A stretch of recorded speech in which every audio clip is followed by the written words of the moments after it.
Nagbabalik na naman ang inyong tagapaglingkod ng mga balita at pawang katotohanan lamang. Naging mainit nga na usapin sa mundo ng social media.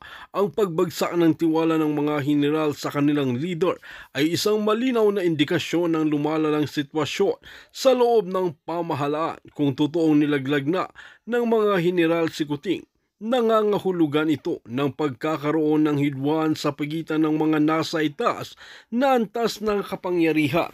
Ang mga utos na kinalaman sa mga kabalbalan, immoral o hindi makatarungang hakbang na inilagay sa alanganin ang mga tauhan ng militar o pulisya.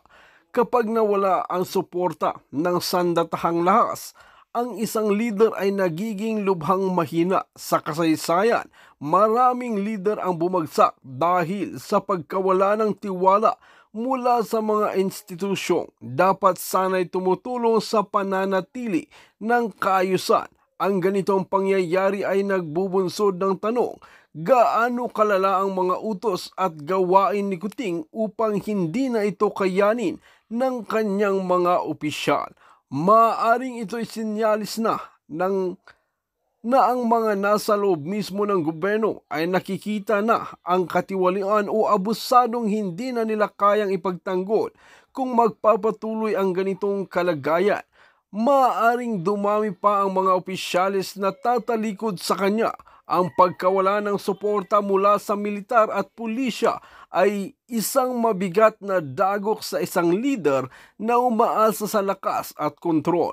Ang tanong ngayon ay kung ang mga general na ito ay magsisilbing tagapagtanggol ng bayan o gagamitin lamang ang kanilang posisyon para sa sariling kapakinabangan sa gitna ng kaguluhan. Kailangan manatiling mapangbatsyag ang taong bayan.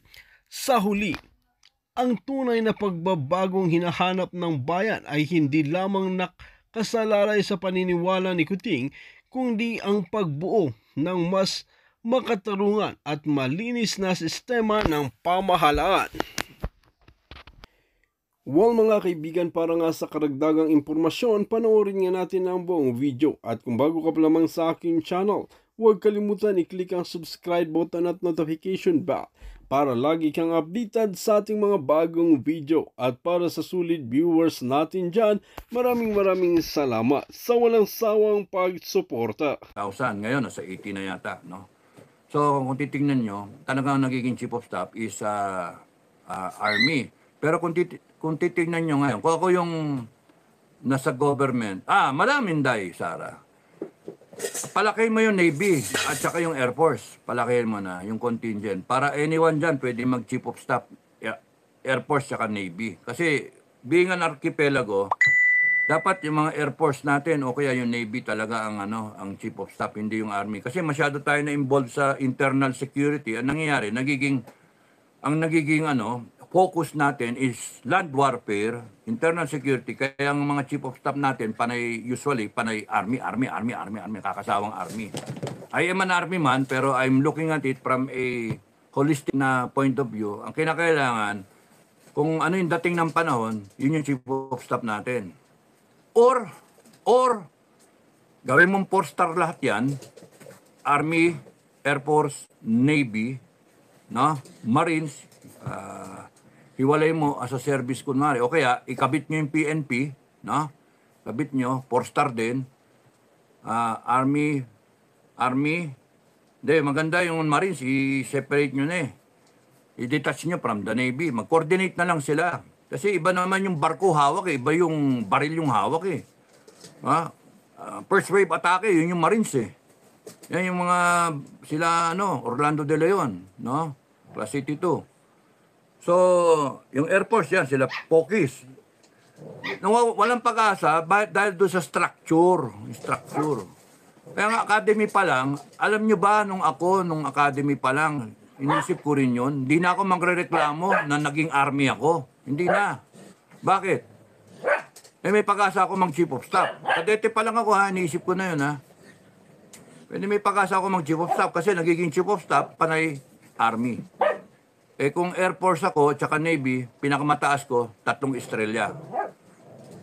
O kaya, kung forward-looking ka, makita mo, ha? O nga, no? Pero ngayon, kung kukurikin natin yung structure, 4-star ang Army, 4-star ang Navy, 4-star ang Air Force, no? At saka 4-star ang Marines, no? Gawin mo, i-detach mo na. Bahala sila. Kasi pararamihin mo yung Marines eh. Pararamihin mo yung, yung Navy. Magdadagdag ka ng barko, kailangan mo na mas maraming personnel to man the ship.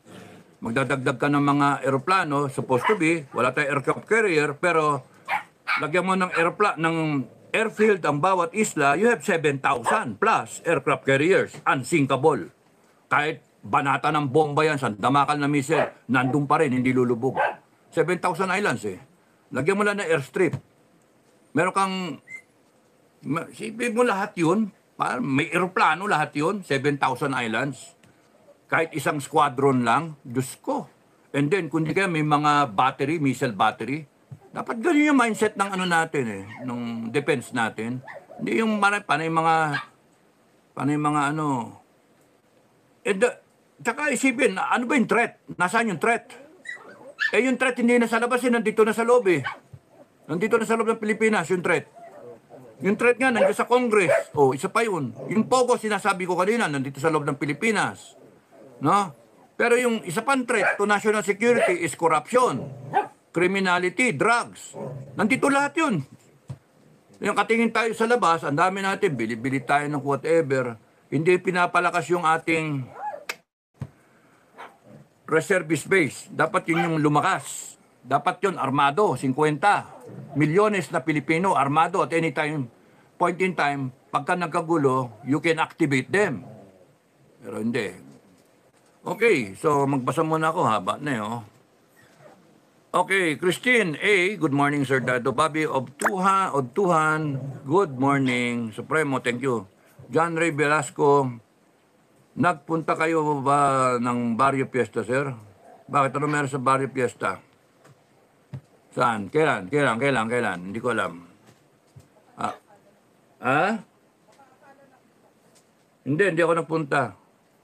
Barrio Fiesta? Saan? Yung tapat na Aguinaldo?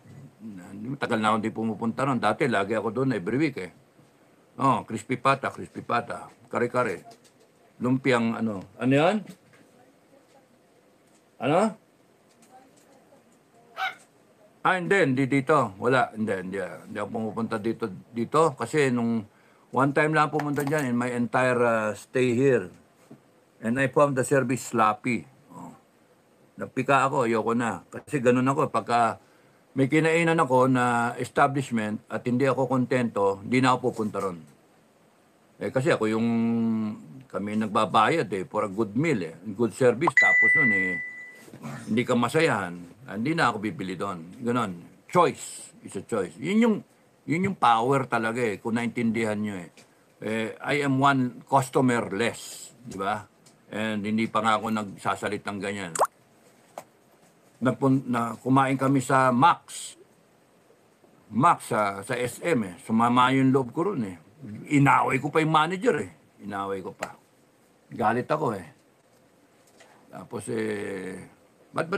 bakit ko ba inaway? May reklamo yata kami sa food, sa serving. Well, anyway, hindi maganda yung sagot. Para bang sinisisi pa ako. Ay, galit ako Awayin ko nga siya. Okay, sabi ko, Iho, hindi ka ba nakakaintindi ng corporate na trabaho? Ginanong ko, et cetera. Tapos, you are the customer. Dapat yung response nila is maganda. Itayap mo yun sa gobyerno.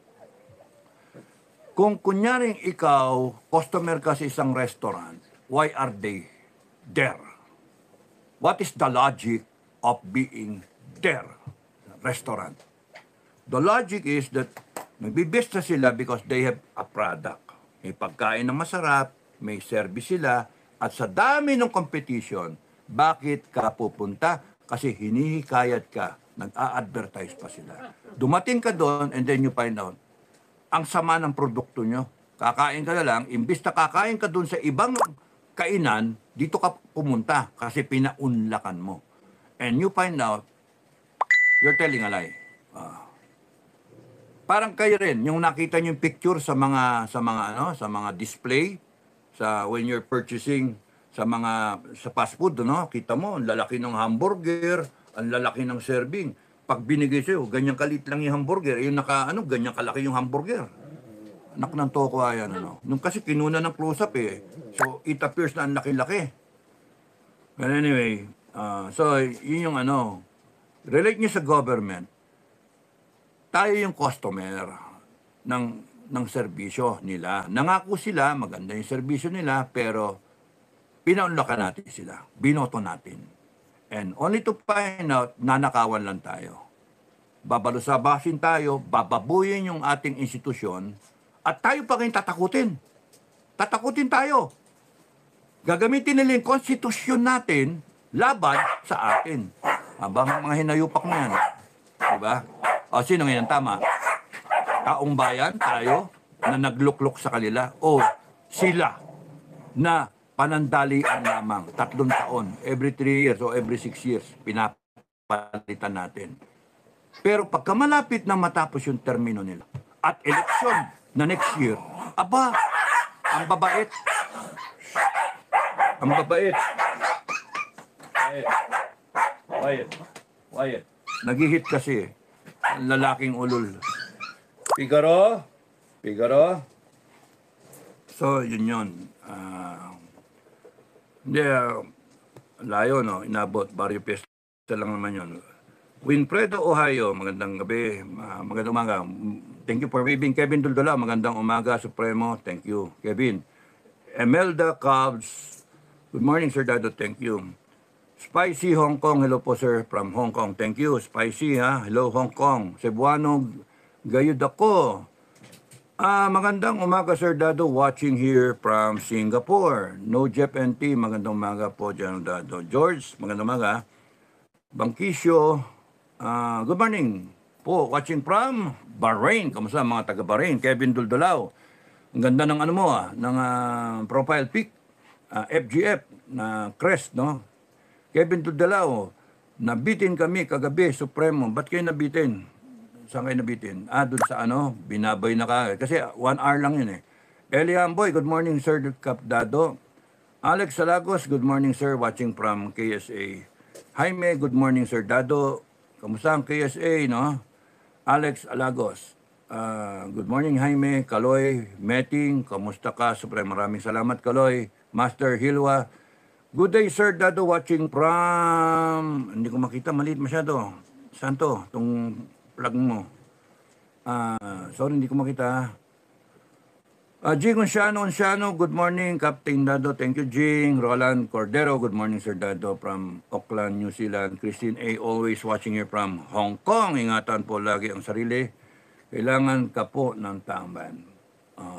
Thank you, ha. Thank you sa well-wishers, no? Tsaka sa pangadasal ninyo. Okay, ang topic natin ngayon, nagalagay kong title. Nasaan na ba? Ang ilalagay kong title ay, ano ba magandang title? What to expect? Okay, what to expect? Yan na muna. Wala palang live, wala yung live eh. So, Roland Cordero, good morning. Sir Dado from Auckland, New Zealand. Kamusta sa mga taga-Auckland? Meron akong kamag-anak dyan eh. Christina A, always watching here from Hong Kong. Ingatan po lagi ang sarili, kailangan. Thank you, Christina. Bobby of Tuhan. So, pinarusahan na pala yung PA Mayor na humingi ng relo, balita sa GMA7 at vlog din kagabi ni Jojo de Guzman. Ano masasabi nyo sa nangyari? Okay. Yon, what to expect. Yon, maganda yan. What to expect. Nasulat ko yun eh. Okay. Ito. Ayusin ko. Baka makalimutan ko yung title. Isulat ko na muna, no?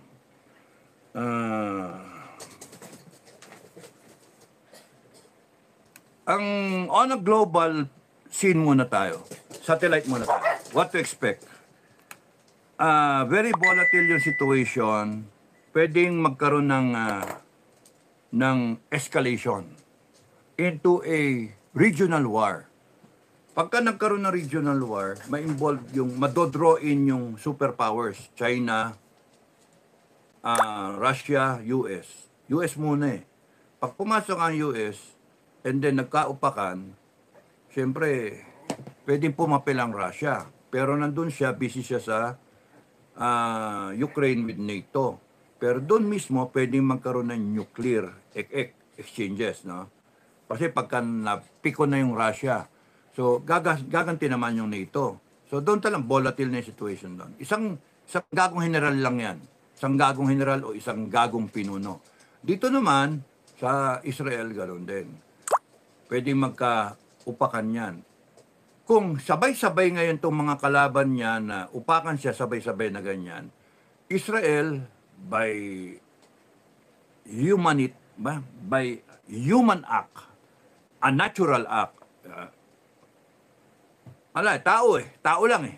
Ganun ba?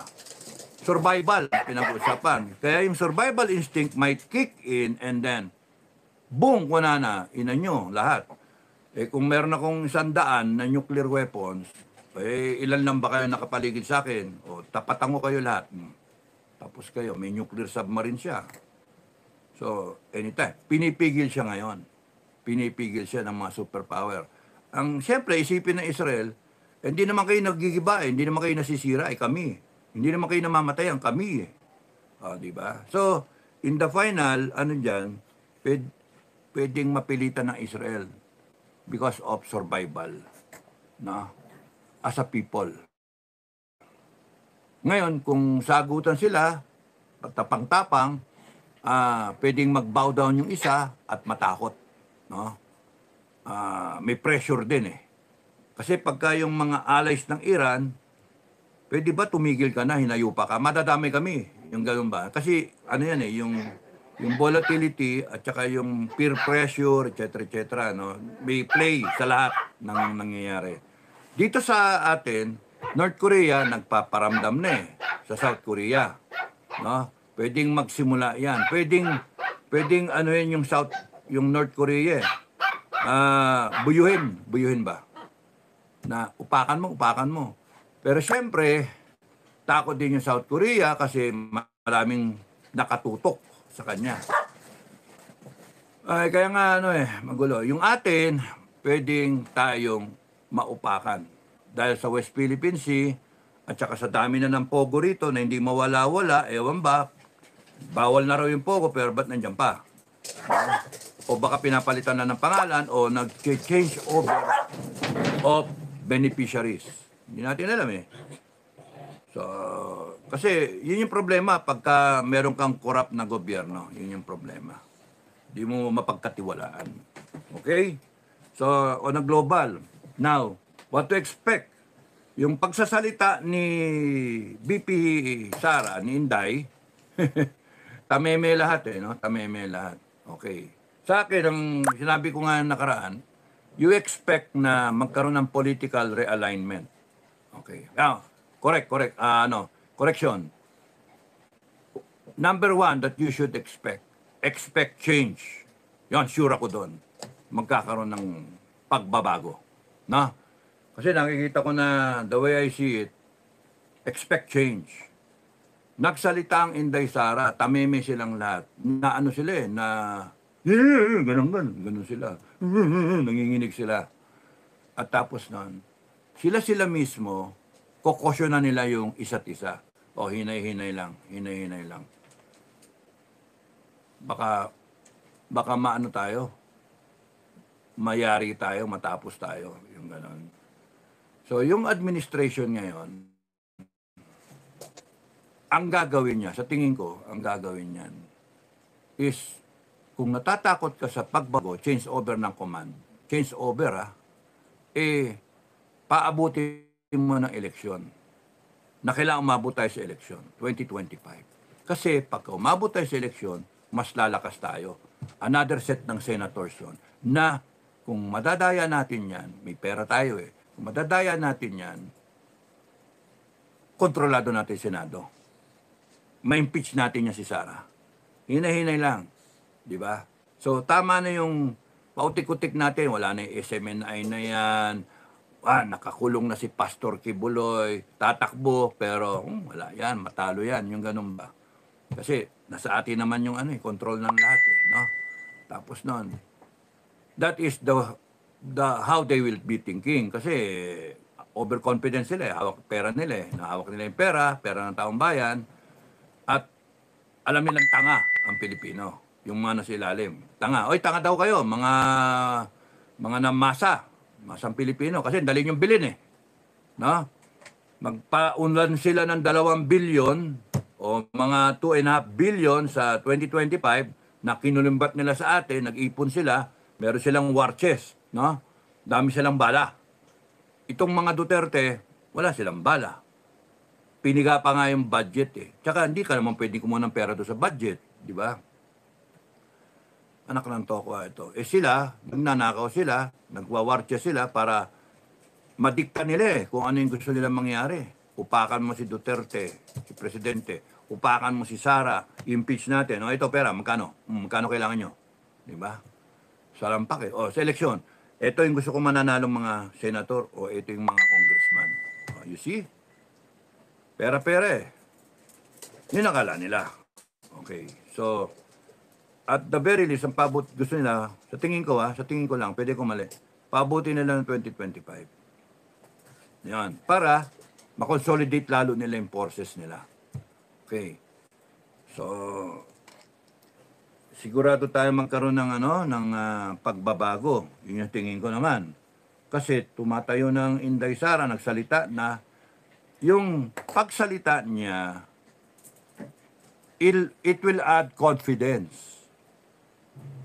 Kasi nakita niya yung reaksyon. Ano ba? Wyatt. Bigyan mo malutong. Ikaw, isa pa. Tama na. Speaker of come here. Tama na. Yun yung Okay, hindi mo maiwasan, nako-compare ngayon si BBM. At pinag-uusapan ngayon, BBM, Duterte, Relo, walang yan, Relo na yan, And then Sara, no? Pwede ba? Yun na lang isipin nyo. Sabi ni Sara, inappropriate. Huwag nyo na isipin si Duterte na hiningan siya ng Relo. Inappropriate nga Talaga naman kami na nga nagsasabi. Ako, sinasabi ko sa standard namin, hindi tama yun. Okay? Hindi tama yun. Kaya tama na, tigil na. Huwag nang mag-anuhan tayo, magdepensahan tayo, ang paniniwala ninyo, magko-comment kayo sa akin. Sinasabi ko na nga mali. Meron pang mga symbolism na mga... Sa amin, anong relo-relo? Ba't iingin ko yung relo ko? Yung relo mo, pagka binigay mo sa akin, that symbolizes that you're watching over me, you have time for me. Tantado. Walang gano'n. Mario, diretso yung tao, yung commander. Sabi ko nga nung araw pinakitaan kayo ng magandang rebulto na Mama Mary at ng Santo Niño. Ay, yung aming mas maganda. Kita nyo, 300 years. Mahigit, 300, ilan yun? 333 years ba? Na tayo na under sa Spain. Tapos naubos tayo. Inanakan tayo na inanakan. Bago binta lang tayo sa Amerikano. Kasi nga, ang hilig natin sa symbolism. That's bullshit. Yun ang hirap sa Pilipino, kaya tayo gago Kaya tayo naiwanan. Kasi marami tayong ek-ek. Kung meron kayong gustong sabihin, diretsuin nyo. Mali naman itong bata, diniretso niya, pwede bang hingin yung relo?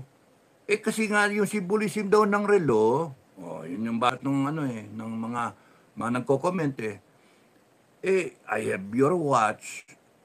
May I have your watch. Hindi na intindihan yung presidente, mababa IQ. Tama na, huwag nyo lang i-justify. Kasi simple lang yan. Inappropriate, sabi nga ng vice president ninyo Inappropriate. Ganun lang. Ba't mo justify yung kikikilan mo yung presidente ng Pilipinas? Di ba? He was taken aback. He was surprised. Ba't yung bato na, ba't ganito to? Tapos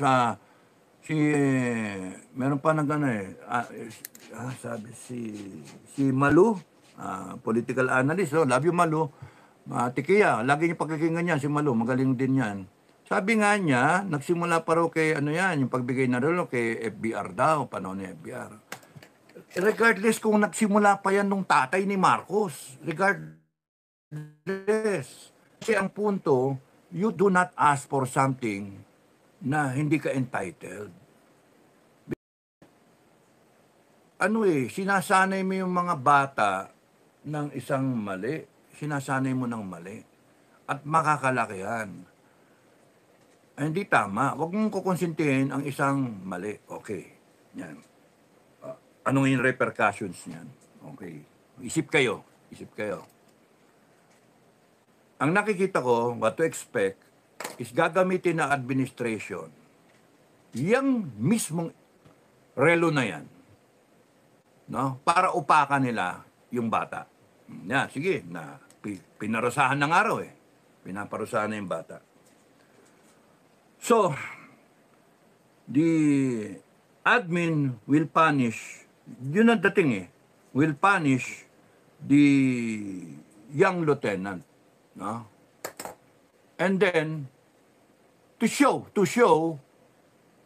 I'm presidential. I'm the commander-in-chief. I have control. I am a strong leader. Because, sa banat ni BP Sara, gusto niyang putulin yung ulo kasi nga, yan ang mga magdedepensa sa atin. Wala kang empathy, wala kang pinaya mo, etc. Hindi mo pa binigay relo mo. Gusto ko i-offer yung relo ko, pero inappropriate nga baka ma-insulto pa, etc. Kaya nga, they will play with Sara Duterte's story about the watch. Yan at the expense of the lieutenant.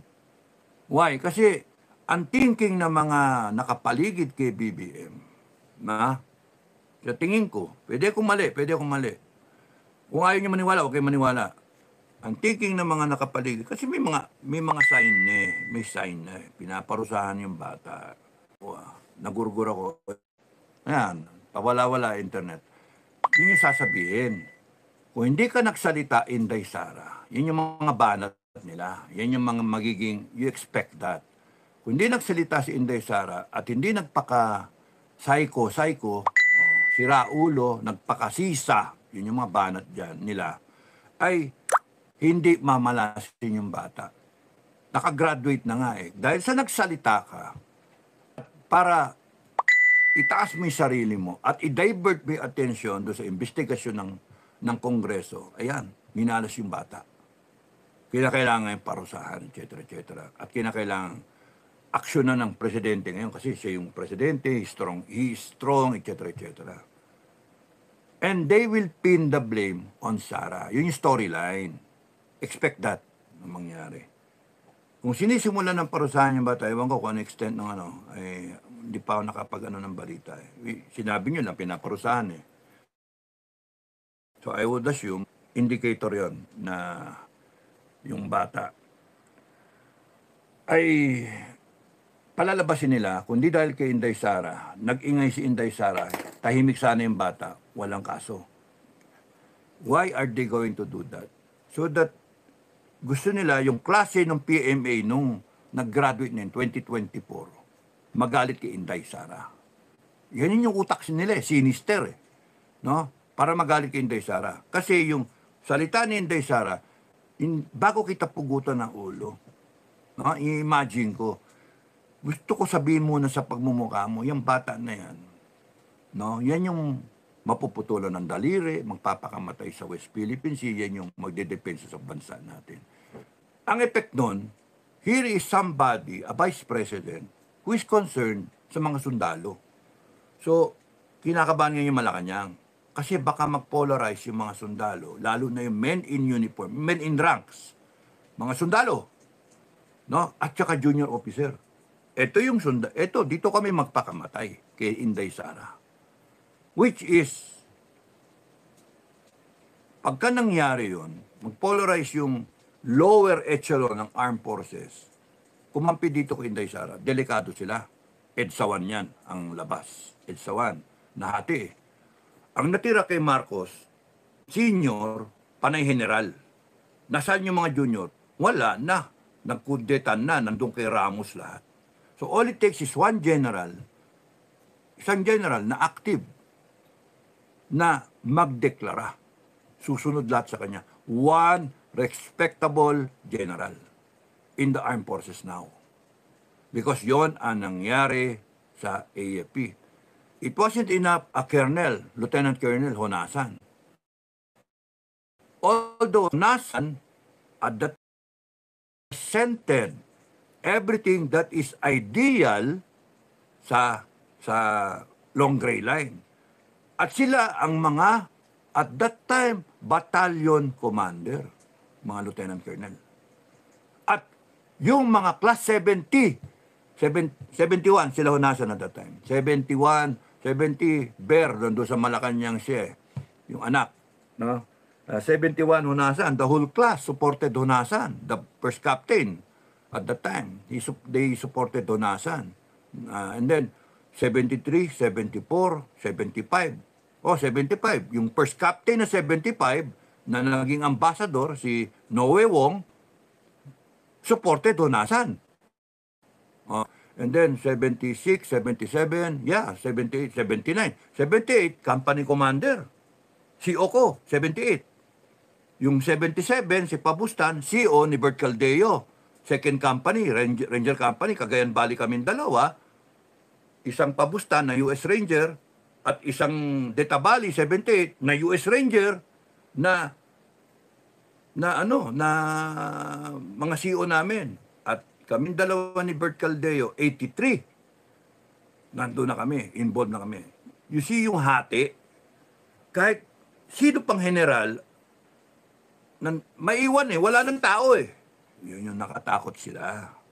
Kaya they're going to try to make the life of that kawawang lieutenant miserable. No? And then pin the blame on Sara Duterte. Yun yung akala nila. Because, kaya ako nagbablog eh. Kayong makatinyente, marunong kayong mag-isip, di ba? Kasi kahit may offense yan